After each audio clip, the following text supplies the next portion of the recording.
পাচ্ছে না, কোনো হল প্রবোস্ট কোনো কোথাও নেই। পুরো পুলিশরা মানুষ শিক্ষার্থীদের সাথে এই ব্যবহার করছে সেটা মানুষের পর্যায়ে পড়ে। 71 সালে এই ব্যবহার হয়েছে কিনা আমরা জানি না। আমরা অসুস্থ শিক্ষার্থীদেরকে রেস্কিউ করতে পারছি না, রেস্কিউ করতে অ্যাম্বুলেন্স নিয়ে আমরা মুভ করতে পারছি না, পুলিশ অ্যাম্বুলেন্সে হামলা করছে। এটা হতে পারে না। আমি সারা দেশের মানুষকে আহ্বান জানাবো, আপনারা দেখুন জাহাঙ্গীরনগর বিশ্ববিদ্যালয়ে কি হচ্ছে, আমাদের ছেলেমেয়েদের উপরে কি নারকীয় ভাবে আমাদের ছেলেমেয়েদের উপর হামলা হচ্ছে। আমাদের কিছু বলার নাই, আমরা সহ্য করতে পারছি না, নিতে পারছি না। আমরা কিছু লোক এখানে দাঁড়িয়ে আছি, আমরা নিতে পারছি না। আমরা শিক্ষক, আমরা দলদাস না। দলদাসটা বিশ্ববিদ্যালয়ের ক্যাম্পাসে এইভাবে নির্মম ভাবে হামলা হবে শিক্ষার্থী, হাজার হাজার শিক্ষার্থীদের উপরে, এটা মেনে নেওয়া যায় না। এটা সভ্য দেশে হয়তো সভ্য সমাজ হতে পারে না।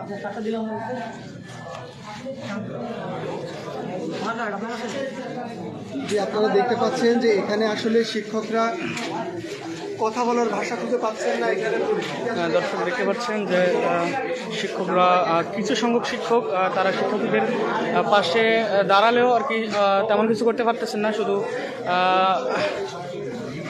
কান্না করা ছাড়া।